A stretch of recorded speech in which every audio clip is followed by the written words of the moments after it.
All right, thanks for checking out First and Pod, Danny Parkins, Andrew Fillipponi. If you're listening on the Fan in Pittsburgh or the Score in Chicago, we appreciate you, but we're a podcast. We do it twice a week. Subscribe, rate, review, tell a friend. Every game, every team, every week. Coming to you after Ravens and Bengals. Pony, I feel like we could do 45 minutes on just this game. We were robbed of a great Thursday night game because of injuries. The Bengals season feels over. Bengals are now 5-5 on the season with one AFC win and no wins in the division. Not the toughest schedule in the world the rest of the way, but they do have both Pittsburgh games left. They do have a road game in Kansas City. They've got a Cleveland game left, Indianapolis, Minnesota. Feels like they probably have to go 5-2 down the stretch to have a shot, and we don't know the severity of Joe Burrow's injury. So it feels like the Bengals season is over. I agree with that 100%. It's crazy that we're not even to Thanksgiving, and two of the biggest threats to the Chiefs and two of the most serious contenders in the eyes of many, especially the Bengals for me, less so the Bills, but both of those teams look like they are on life support right now. And I would say even more so Cincinnati, even though they beat Buffalo head-to-head, because this Burrow thing does not look good. And now I think it calls into question all the circumstances around it. And we're taping right now without hearing Zach Taylor after the game. But my guess is he's going to get asked about Burrow's pre-existing hand injury that the Bengals hid repeatedly. There was a tweet that went out with a picture of Burrow in practice attire with a brace on his hand, a wrap on his hand. They deleted it after there were questions about it. And then Amazon kept showing him getting off the team plane with something on his hand. So it was aggravated in this game. He never showed up on an injury report. With all the sports betting stuff out there, you think we would have liked to have known that information, Danny? That Joe Burrow was less than 100%? It's a huge issue. It's a huge issue because so Mitchell Schwartz played for the Chiefs, was an all-pro right tackle, is a super smart guy. He's casually involved in media, but he live tweets a lot of stuff. And he was making the counterpoint. He's like, oh, wow, a guy wearing a compression sleeve on a flight to reduce swelling. Not a big deal. Would you really have not bet the Bengals if they would have said hand injury but full participant in practice, but he was just on the injury report? So he's like, players are not 100% all the time. Everybody that played in this game at this point in the season is not 100%. So I see the argument that he's making, but Joe Burrow basically couldn't throw the football. That was not some sort of minor injury that was happening, and they were clearly trying to hide something. I don't really know why. If they were going to play him, what are the Ravens going to do? They're going to target his hand. He's the quarterback. They're always trying to hit his throwing arm. So I don't really understand what the Bengals thought they were gaining in this situation, but it's obviously an issue that the league needs to investigate. Yeah, I think they're going to use plausible deniability because there aren't really many real practices on a short week. And so they're going to try to, I think, deny it in that way. Right, that's right. For Thursday games when they just do walkthroughs, they're just like estimates as to what they would be if they played. But still, I mean, now I think there's enough smoke around this where I think the NFL will demand answers and they want transparency on these things because of all the money now that's tied into the sports betting stuff. But that sidetracks from the bigger deal here, which is they are, to me, because of what they've done in previous playoff runs, so dangerous, even as a road team. Nobody would want to play them in the wild card round. And I think even NFC teams, even teams like the Eagles and 49ers, let out a sigh of relief when this result came in tonight because it takes a real threat, in my opinion, pretty much out of the field. You don't have to worry about them anymore. They don't have any tiebreakers. They haven't won a single division game yet this year. Yeah, I mean, listen, it's a must-win spot for them with extra rest against your Steelers. And if Burrow plays and they get that win and they get to 6-5 and he plays, I think that we have to say that they are still on life support. but it's looking bad. Quickly on the Ravens, that hip drop tackle on Mark Andrews, Odell Beckham looked amazing tonight. And then got hurt. I know. And then he got hurt as well. It just felt like this game, we were really robbed of what could have been a classic. Ravens, though, man, like, I don't know how much, like, it's almost like we have to give them an asterisk because of what happened with Burrow. Correct. But the one thing I'll say, Next Gen Stats put out the numbers on Stevens, who shadowed Jamar Chase for like 70% of his routes. Did a great job on him. Like, their defense has been remarkable this year. And I know there's no Burrow for the vast majority of the game, so it's not as impressive in that spot. I understand that. But that was a pretty impressive defensive performance. And Lamar continues to play very, very, very well. And Odell Beckham looked close to being vintage, over 100 yards tonight. I thought they were asking for it with him. Even after he got hurt early in the game, he kept running. And there were a couple, I think, scares with that as the game went on where you'd see him get tackled low again. And if you're a Ravens fan, you hold your breath. So, hey, it's their turn probably to get some injury luck, especially at quarterback with 2 division quarterbacks now going down. It's a win for the Ravens that I think does make them squarely now the favorites to win the AFC North. And Lamar still, like, I mean, that's a very good performance for his continuing MVP candidacy. 260 passing yards, 2 passing touchdowns, 50, 60 rushing yards. Like, it's a very good game for Lamar. Let's get to the games. All right. To me, I started with Jets and Bills here because it's not the biggest game of the week, but it's the biggest story. I think it's an even bigger story than Watson because they fire a coordinator midseason, and we haven't talked about the Monday night game. We haven't discussed that. The way that they lost and their reaction to the way they lost to Denver is to fire Josh Allen's coach. Danny, your thoughts? I mean, scapegoat.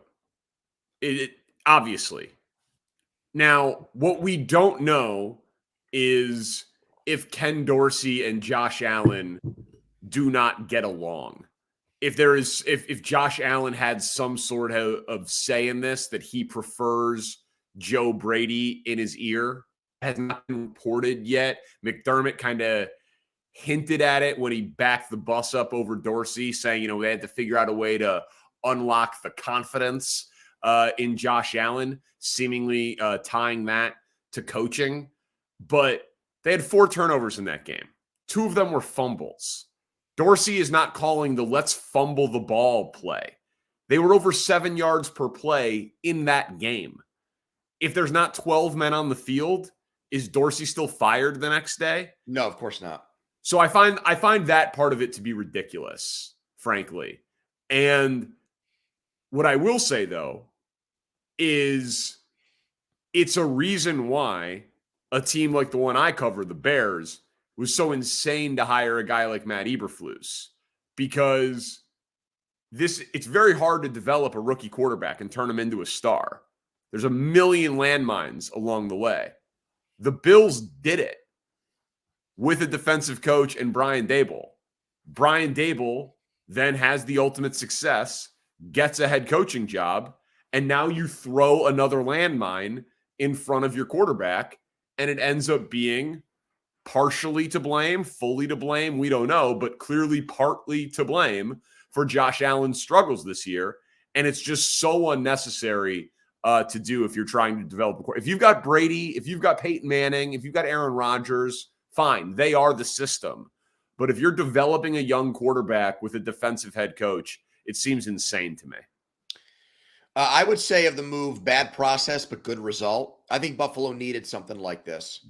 I think without this move, they definitely don't make the playoffs. I still don't expect it to happen, but I think it has a chance to wake them up. Something's got to snap them out of this. And firing a play caller and a top lieutenant, I think, has a chance to do that. I think we could look back on that 12 men on the field penalty, and it's the best thing that happened to Buffalo this season. Because I agree with you. Without it, they don't win the game and fire the offensive coordinator. So he did get scapegoated, but sometimes you need to scapegoat someone in order to get the change you want and to get the results you want. So I think for Josh Allen, it rattles his cage. It really, in a way, is you can't fire him. So it's How about firing McDermott? And they're a top 10 scoring team in the league. And promoting Ken Dorsey to head coach. Sure. They're a top 10 defense too. He I'm calls the defensive plays. I'm just saying it just felt ridiculous. Sure, maybe you have to scapegoat somebody. Life isn't fair, big boy football, but no one has really been able to connect the dots for Josh Allen's turnover problems to Ken Dorsey. No one has been able to successfully make that case to me in any of the reporting around this. So I think that their roster is flawed and they turn the ball over. And frankly, they've had some bad late game luck. But, I'm sure he'll end up being fine. But I thought that was just such a clear case of scapegoating a guy. Eagles and Chiefs. We then go to the best game of the week. Classic question here. Who do you like and why? I like the Eagles. I like Philly here. Yeah, I do. Very small line. So the odds makers are giving them, more than a puncher's chance in this game, as they should. A Super Bowl rematch. That was such a classic game, and the Eagles were in it all along. Man, I just now got to see. Well, let me start with this.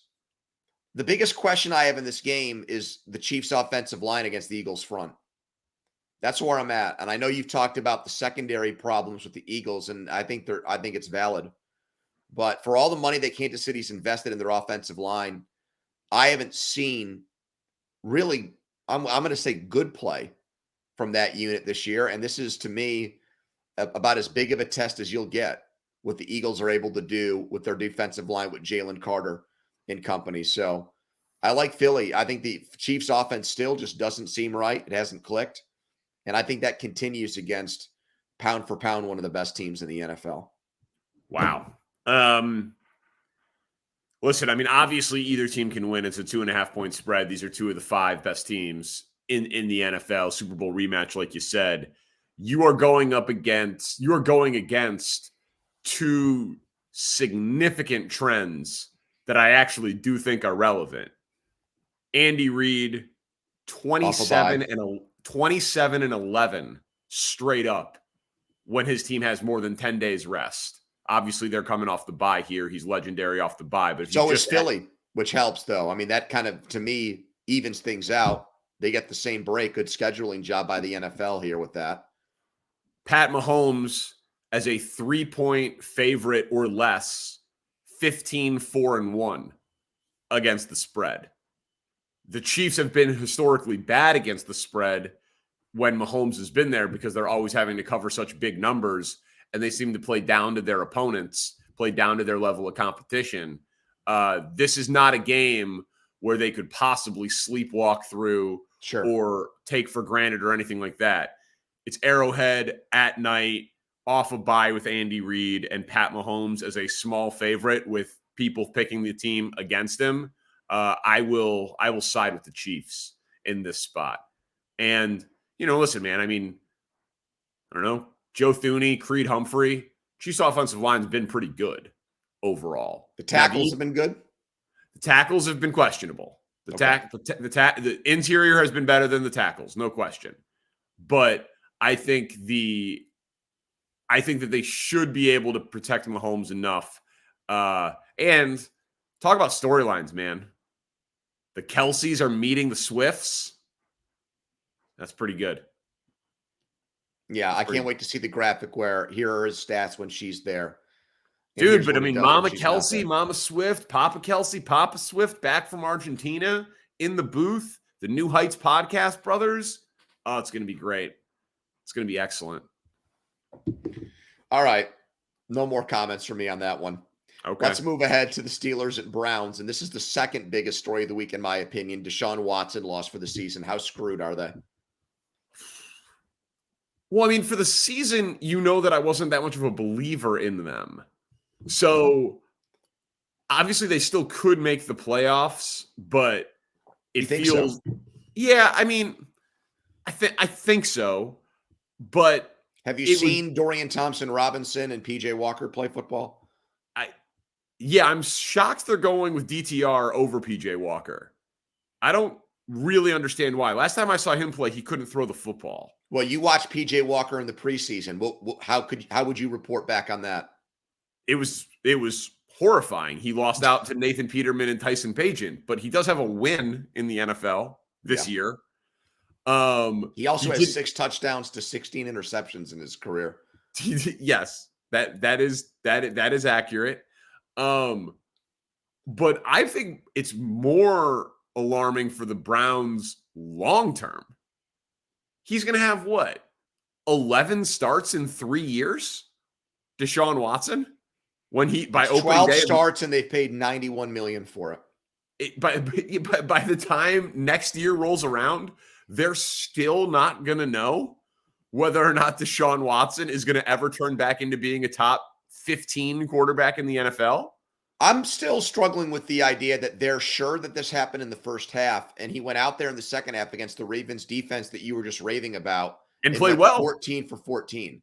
So if he was able to do that with this injured shoulder in the second half of Baltimore, why couldn't he just do that for the rest of the season? Does that make any sense to you? He said he was shocked at the diagnosis.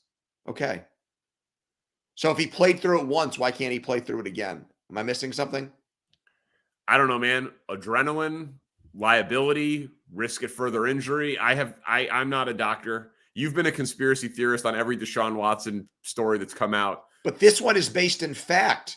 He was injured with this injury, and he was able to play, and not only just play. It was not Brock Purdy in the NFC Championship game. He was 14 of 14. No, I know. He looked arguably the best he's looked all year. Drop the arguably. He was the best he was all year. He should hurt his shoulder more often. I mean, do you think they're missing the playoffs? Well, their schedule isn't that tough, but here's the problem now. I know how good their defense is, but based on their quarterback, I think every opponent now, I don't mean this as like the way that an opponent prepares for a game, but like they can't look at any opponent now, even your Bears, for example. That game happens in a few weeks. When you're starting PJ Walker or DTR, there is no gimme putt for you anymore. There's no layup. So every game at best is a coin flip for you. So with that in mind, if that's the best case scenario, it's a game like this against the Steelers where it's a flip of the coin. I don't think in a congested AFC they're going to make the playoffs now. And your point about the big picture is spot on too. Like the cap hit goes up to $64 million on this guy next year. That's the highest in NFL history. Have fun with that. Again, this is First and Pod. Most of you are listening on podcast, but now that we are airing and re-airing on The Score in Chicago and The Fan in Pittsburgh, and hopefully more stations around the country. Come on, Odyssey program directors, take note. This is First and Pod, 1ST ampersand pod. Subscribe, rate, review. Every team, every game, every week, twice a week. Vikings and Broncos. What do you make of the suddenly competent, borderline resurgence Denver Broncos and Russell Wilson? Peyton, an apology. I thought it was an Urban Meyer situation where he went somewhere for the money and really wasn't all that serious about coaching anymore. Celebrity coach, guy that had worked in TV, take the Walmart money. If it works, great. If it doesn't, no skin off your back. You're a much richer man.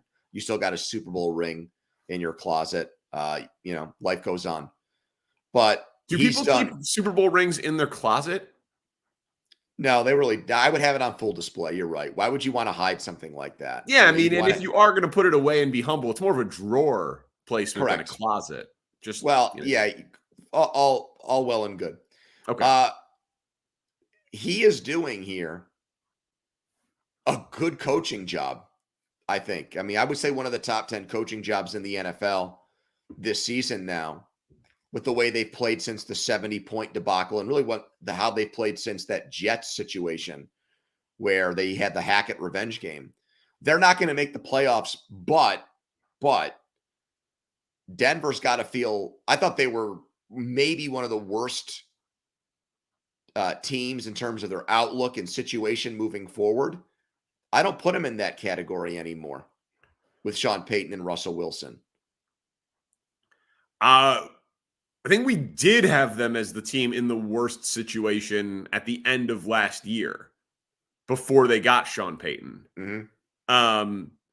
And when you pose the question this way, I wanted to just like see what it was to see how good it's been. Russell Wilson has a passer rating of 104, and he's got 18 passing touchdowns against 4 interceptions. A 4.5 to 1 interception to touchdown ratio for Russell Wilson, with not a great supporting cast around him. Sutton's been great in the red zone. He's been great at catching touchdowns. Judy, we all thought was going to get traded. But obviously no one would say a top 10 skill position group in the NFL there. So I agree. It is a good coaching job. I still think that they might have been in a better spot if they would have lost a bunch of games and got a young, cheap quarterback, because I don't know that with Russ there at his age and his money that you can do enough to build around him quickly enough where you've got to go through a talented but underachieving Chargers team and obviously the Chiefs in a loaded AFC where it feels impossible that Russell Wilson will ever be a top 5 quarterback in that conference. So, I don't know what the ceiling is here, and it feels like they might just be destined for 7 to 9 wins in perpetuity of that coach and quarterback marriage. But they are overachieving, so it is a good coaching job. But as far as Sean Payton is concerned, he's still, the game hasn't passed him by. No, it is not. So when they eventually have an opportunity to rid themselves of Russell Wilson in the contract, I now trust the coach more to either find the right veteran quarterback and make him better, or draft the rookie quarterback, young quarterback, and develop him into a good player. Yeah, I agreed. All right. Cowboys and Panthers. Now, usually when the Cowboys are this high up on the rundown, it's a question about them. Frank Reich is going to take over play calling in Carolina again. Not only Bryce Young, but did they get the coach wrong here too? It looks terrible. I feel bad for the guy that he gave the play calling duties to, because it was his first time ever getting a shot at. Brown. And he's in his 30s, and people before this year looked at him as a head coaching candidate, somebody with a bright future in the league. Yeah, on that super staff too in Carolina that everyone was talking about before the year. And so now he kind of gets just the rug pulled out from under him. And now his name is more associated with this failure here. And then you got the owner coming out for some reason and telling the story on the record about the Texans backing out of the trade, about the double trade down that the Bears were going to do. And it seems to give more weight to the thought that they didn't end up with the quarterback that they thought they were going to, but then they were the ones who traded up to 1 and they took Bryce Young. So the whole thing just feels messy and dysfunctional. And I don't know how you can make the argument. They obviously got the quarterback wrong.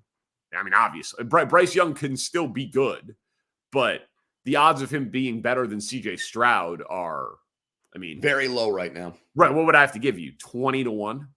You know what I mean? It feels like borderline impossible. And that's also partly a product of the situation that he's in. They don't have a clean they got a ton of dead cap space, so they'll have cap money in a year and 2 and 3, but they don't have an extra first round pick. They don't have a second round pick in 2 years. And then eventually he'll run out of time and he might have to change coaches. So everything that could go wrong for Bryce Young is going wrong, and Frank Reich is right in the middle of it. So yes, they definitely got quarterback wrong, and it seems like they got coach wrong. Frank Reich seems right now like he was an Andrew Luck creation, and that we're seeing, as we are as well with Bill Belichick and some of these other guys, that it's funny how that works. When you take away the great franchise quarterback, suddenly a lot of these coaches don't seem so smart. But I thought that Reich was going to be a quarterback whisperer, almost like a Bruce Arians type. And early returns on Bryce Young so bad. And it's not like in Houston there was this much better situation as far as the roster, the caliber of playmaker and the offensive line for CJ Stroud. Really not all that different from Carolina. And yet the results just could not be any more different from those two guys. So yeah, it does look like a hot mess. All right. The next game, you say Tampa, San Francisco. This is a preview of a playoff game in January. I did. State your case. Yes, because this is also my opportunity to tell people on this podcast and show that I am addicted to the ESPN NFL playoff machine, which came back out this week. I don't know if you're aware of that, where you can put in all the games and you get updated playoffs and whatnot. And so my wife sometimes thinks that I'm looking at like porn in bed or something, but I'm really just fiddling around and playing with the NFL playoff machine. Right? Oh, it's like that meme. I bet he's thinking of other women, and it's like the 12th hole at Augusta. Yeah. All right. Yeah. So it's the playoff machine for you. Good for you. This just sounds like a foreign concept to you. You're not into it. Maybe it's a little early. It's a little early, and the Bears have no shot at making the playoffs. Gotcha. So I'm not completely there yet. I mean, so do you think Tampa has a shot to win in San Francisco? No. Okay, neither do I. Here's what I'm going to tell you. When I look at future schedules for NFC teams, I don't think I can come up with 7 teams that finish with a winning record. And the team here that is going to surprise you the most when I say that is Seattle. Seattle's schedule is an absolute, I can't say the word anymore because now we're simulcast on radio, but it is a mother. It is tough, dude. They haven't played San Francisco yet. I think that's 2 losses right there. I mean, I think they're going to be lucky to get to 9 wins. And so the one game though, listen, I obviously think San Francisco is much better than Seattle, but that's a in Seattle Thanksgiving night game. That's a tough spot.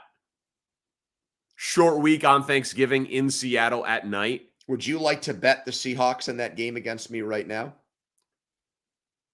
No. Okay. I'm just saying. Yeah. That's as tough of a spot as you can get.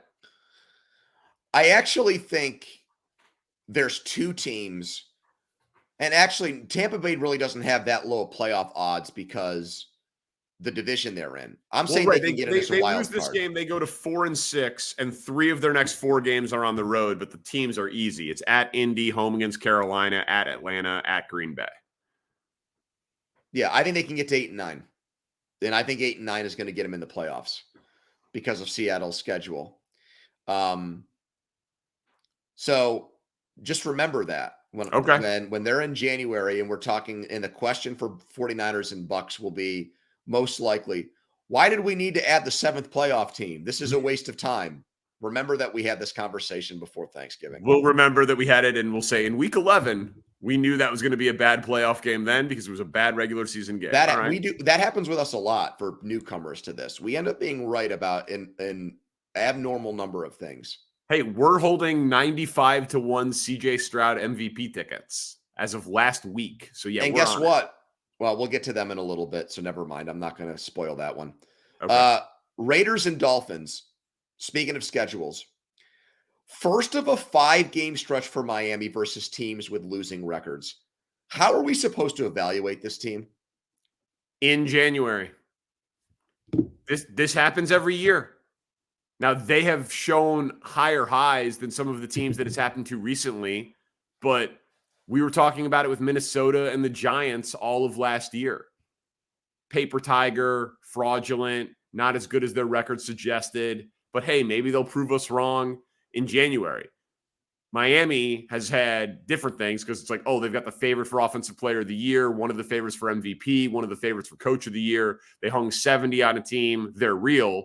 But then whenever they've played good teams, they've lost that challenge. But they easily could win 11 or 12 games, make the playoffs, and it wouldn't shock me if they represented the AFC in the Super Bowl. Like, I don't think they're frauds. Man, you've done a 180 on them because last year that's what you were saying at this time. You were I like, I know. don't, and now this year they've only made that case stronger by losing convincingly to all the good teams they've played. I know, but all of the AFC teams are flawed, man. Like, don't you think their best, like if they happen to play their best on that Sunday, they can beat these teams? Yeah, I do. Let Like me ask you their best has proven better than I thought it was. They have not done it consistently. They have not done it against the good team. So I would not pick them. I'd have them behind the Chiefs for sure. I'd have them behind Baltimore right now. But I mean, they absolutely can do it because their best is very good. Every Dolphins fan, given what we watched with Joe Burrow tonight and what we've seen with Kirk Cousins and Aaron Rodgers, they have to be just holding their breath that Tua makes it through these stretch of games where, like I said, they're not playing good teams. But let me ask you this question and along those lines. If the Dolphins go something like 13-4 and Tua has huge numbers, like he gets to 40 touchdown passes, he's in the top 5 in passing yards, okay? Yeah. But they will have beaten just bad teams and will have lost all of their games to good teams. Yep. And compile a great record because of the division they're in, playing New England and the Jets and the up and down Bills. Do you think Tua would win the MVP in that situation? It would depend if anyone else had a comparable statistical season. You know, it would depend what Lamar's numbers. Let's say he leads the league in touchdowns and they've got 13 wins. Do you think he wins it? Probably. Man, I don't know. Because I think that I don't know. I don't think it would be a unanimous one, but I think probably it would be looked at as a weak MVP year. You know, but you're giving me the specifics on Tua, but you're not giving me the specifics on Hurts. Well, Mahomes, I know. But I'm saying they've Lamar. got 2 games in December in December at the end of the year against the Cowboys and Ravens. They better win one of those games. Yeah, they've got chances left. That's right. They've got chances left for him to prove it on a big stage. Next game's mine, so you ask the question. Bears and Lions, Fields is back. And so I want to know from you, how does Justin Fields feel about this situation? Because all he's heard for the last few weeks is that he needs to be more like Tyson Bagent. And people like you've said that he's on borrowed time there. He played it like a true pro this week. Said, of course, there's things that I can learn from Tyson. All quarterbacks are different, and you can always learn things from them, and you can take things from their games, but we play the game differently. And I knew that there was going to be a quarterback controversy because that's how the media works. And I'm not worried about it. And I'm not worried about proving anything to anyone. And that'll all take care of itself. All I'm going to go do is try to win this football game. Like he played it like a pro.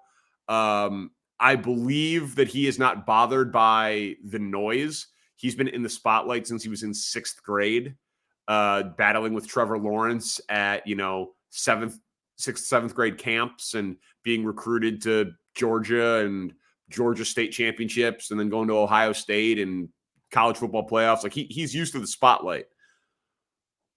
But here's what I would say about Fields. He's made 31 starts. 10 of them. He's got 6 wins. I know. But listen, like if you actually break it down, 31 starts, and he's got 7 more this year, assuming health. 10 of them were with Matt Nagy in a year where Matt Nagy got fired and he was square peg, round hole, like literally playing him in Andy Dalton's offense. He was sacked 9 times in his first game because Matt Nagy didn't adjust the game plan for Justin Fields from Andy Dalton. That was his first 10 starts. Then he starts 15 games last year in a year where they are bad by design. They're tanking, trading away Robert Quinn, trading away Roquan Smith. Sure. Guys getting hurt left and right. They are like trying to be bad. And that was his first year with a new coach. Then this year, he's terrible the first 2 games of the year, calls out his coach. They get the crap kicked out of him against the Chiefs.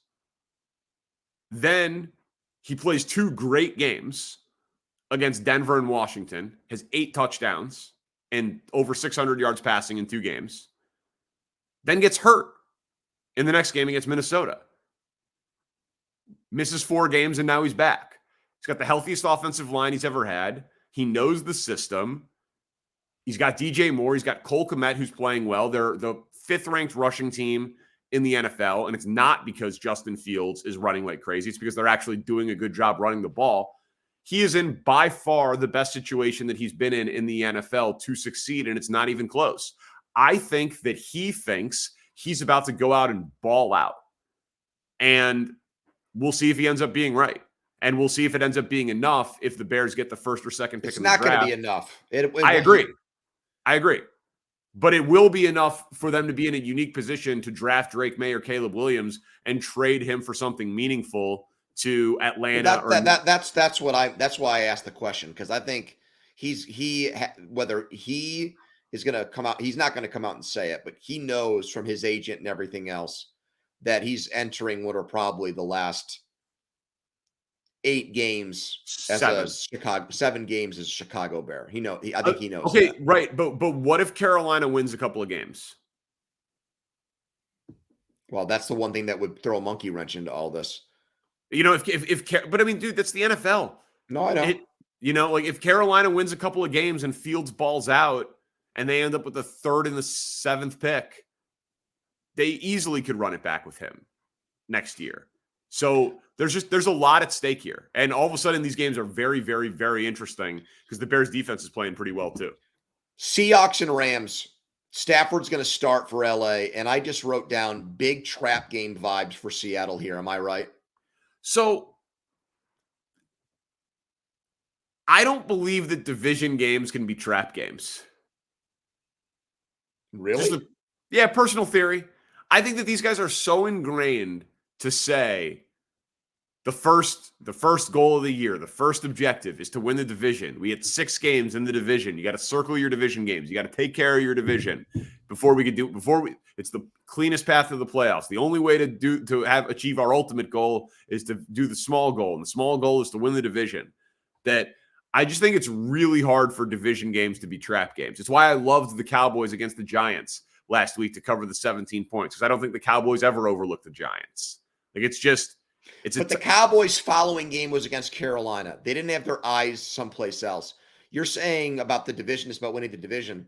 The team that beat you in the playoffs last year and is the pick to win the division is coming to your house not next week, Thursday, in a few days. Yes. Yeah. And then but if you don't win this game, that game means nothing.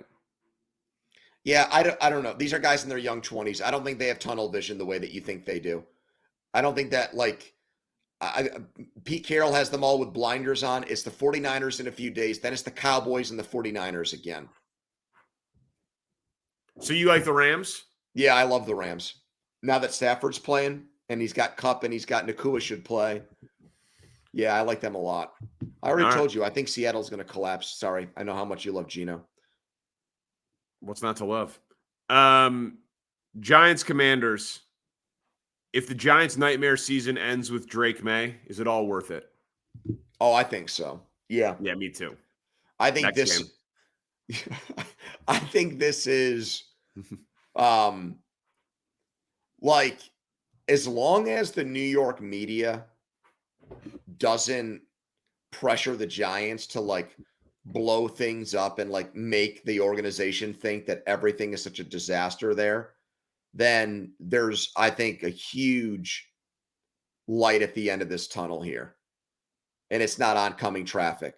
It's like this, they have not, since Eli Manning, even Eli Manning, the last 5 or 6 years of his career was not very good. So it's really been I feel more than a decade since they got good quarterback play. And I've told you, I think Drake Maye will end up being better than Caleb Williams. He looked awesome Saturday night against Duke. That's Duke. My first time watching him start to finish. He looked real good. But yeah, listen, of course, if you end up with a generational quarterback prospect, basically any season, it was so worth it for the Colts that they moved on from Peyton Manning. There's nothing more valuable in the NFL other than a Super Bowl is a young generational quarterbacks on a rookie contract. So yes, any one season of pain is worth it if you get a great young quarterback. Titans, Jaguars. We didn't do a lot of Jags after the 49ers loss. We sure it's all good with them? No, I'm not at all sure that it's all good with them. It's why I wanted to bet against them 6 weeks ago. We just picked the wrong team. I'm not sure about that yet, by the way.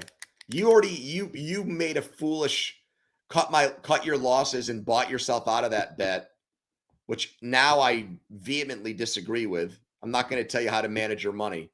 Thank you. You're welcome.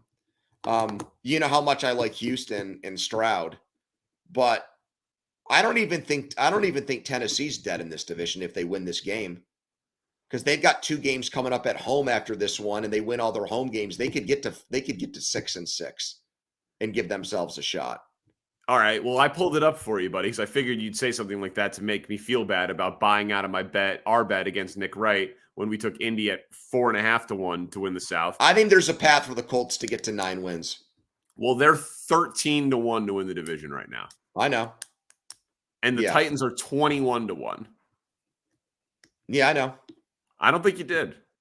No, I didn't know those things. I'm just saying, to your previous point, Jacksonville is overvalued right now, and people are not making a big deal about their home losses to good teams. And that would change on Sunday if Tennessee went in there and Derrick Henry turned back the clock and Will Levis looked like the guy a few weeks ago in his debut when he threw 4 touchdowns.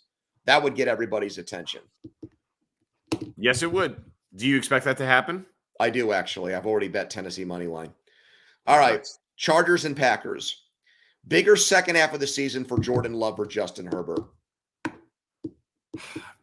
So I will take this as a literalist and say Jordan Love, because Justin Herbert already has $200+ million in contracts. Justin Herbert's a made guy. The pressure will mount for him, but there's not a ton of local pressure anyway. They don't have a huge fan base. There's not a huge following. It's just, he's got a pretty cushy gig. The coach is going to get fired, so he'll be scapegoated. I don't really get the sense that a ton of heat is going to be on Herbert, simply because there's just not a ton of attention focused on him. Jordan Love, is he definitely the starter in Green Bay next year? No. And if he's not the starter in Green Bay, is he the starter anywhere? No. But where do you think their next starting quarterback comes from? Green Bay? Yes, because they're not going to be bad enough to get either of the top 2 guys. Listen, I think it's most likely Jordan Love. They're a patient franchise. They've already said, like they said before the year, he gets this year and next year. Would they dump Jordan Love for Kyler Murray? Yes. No, not should they. Do you think they would? You know that organization. Yeah. You think they would? I do. Would they dump Jordan Love for Daniel Jones? No. Didn't think so. Would they dump Jordan Love for your quarterback? Please don't present me with that. I just did. I didn't hear you. I want to pretend like that. I can't live in a world where Justin Fields balls out for the Packers. I can't. I'd retire. I can't live in that world. That's the scare. I haven't considered that one time. That is a mortifying proposition. Bring it up. This is now going to be on the air on 670 The Score, so your listeners are hearing it. Yeah, they'll react to it. I mean, listen, I think Justin Fields is better than Jordan Love, so I think they should. Yes.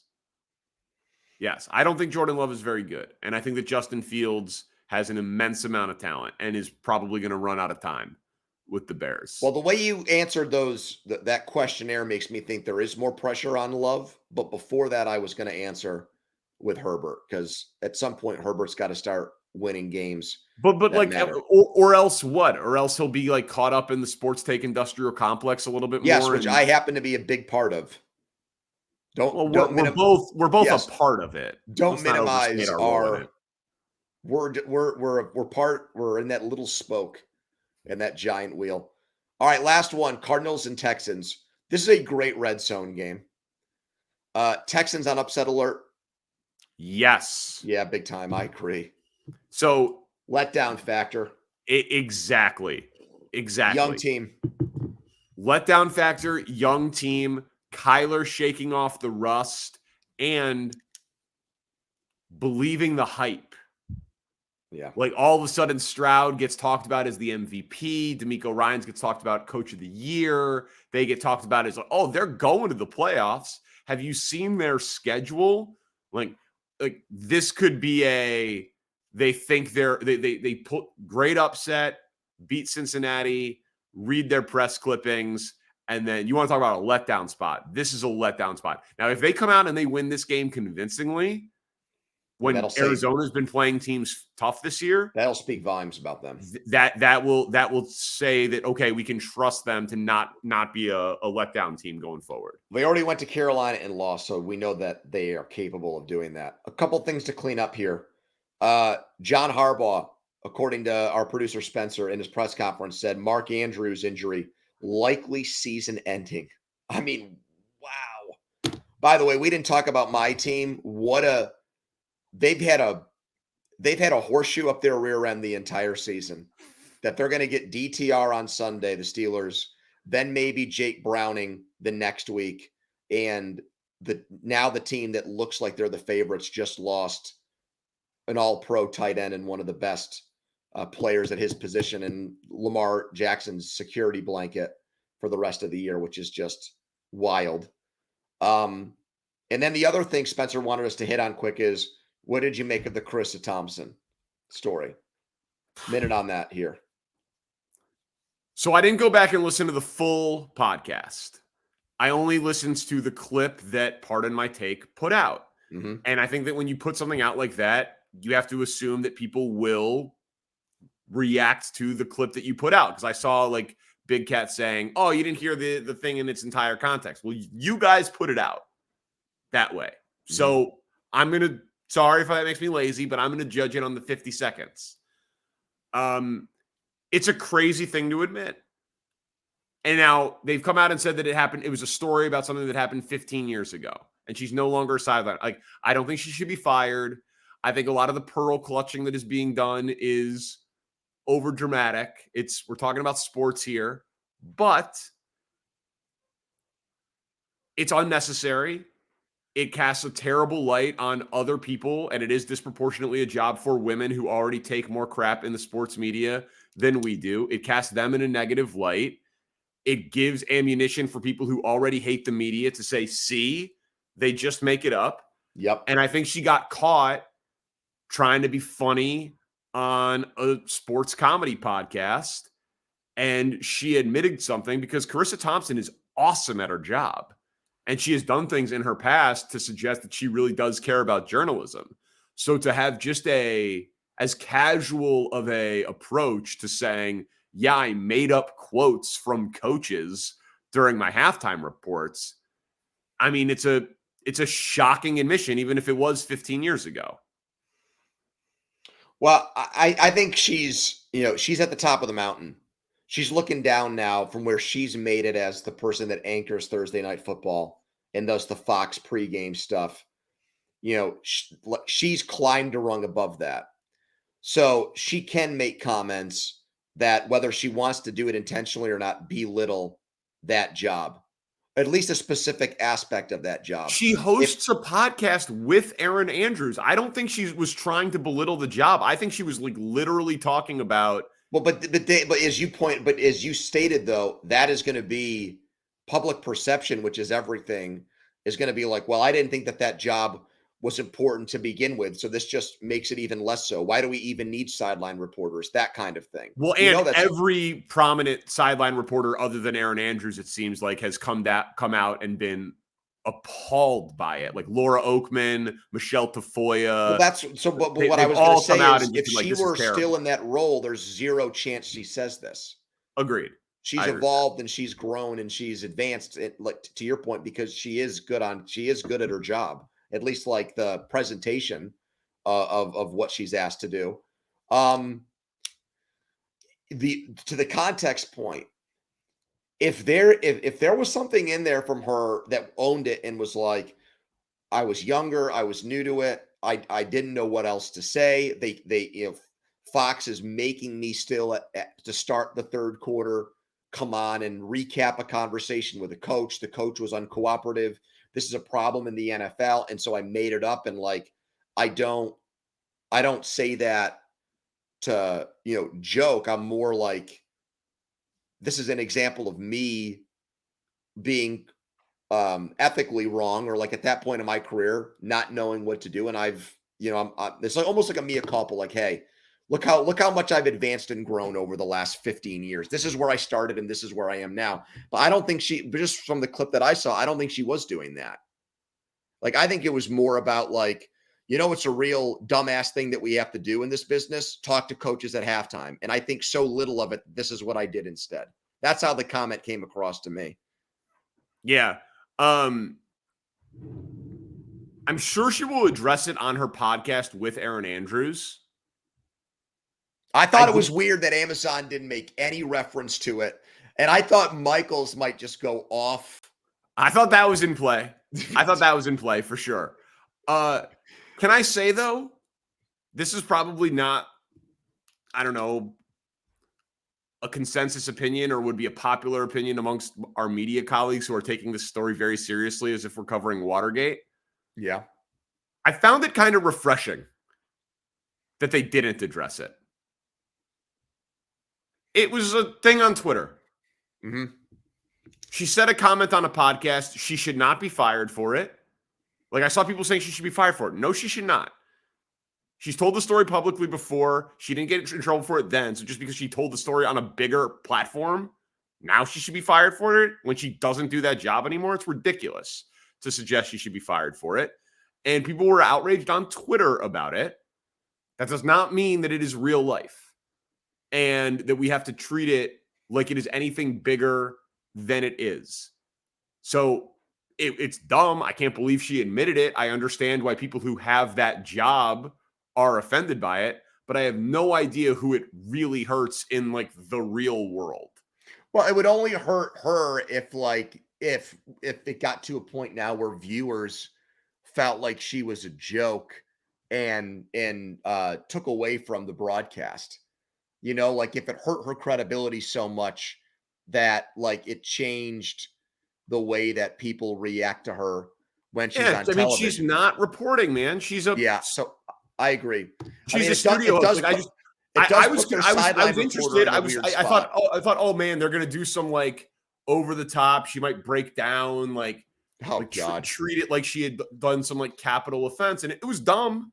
But it was kind of refreshing that they just like let it stay a Twitter story and a podcast story, and she can address it on her podcast and on Twitter and not pretend like the 15 million people that are watching Bengals Ravens really care about what Charissa Thompson said on Pardon My Take about sideline reporting 15 years ago. Yeah, I agree with pretty much all of that. I think like they had a big game tonight. It wasn't like Bears and Panthers last week.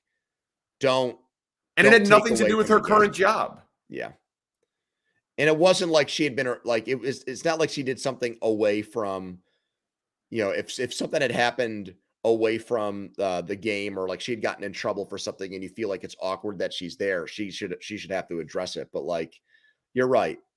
It is an ethical argument, a question. Is she fit to be a sideline reporter now? No, she's not. She can't go do that job again. Right. Whatever. Yeah. All right, man. We'll be back on Sunday night. Yep. Sunday night, First and Pod. Subscribe, rate, review. Please tell a friend. Thank you to Spencer Ray. He's Andrew Fillipponi. I'm Danny Parkins. Peace.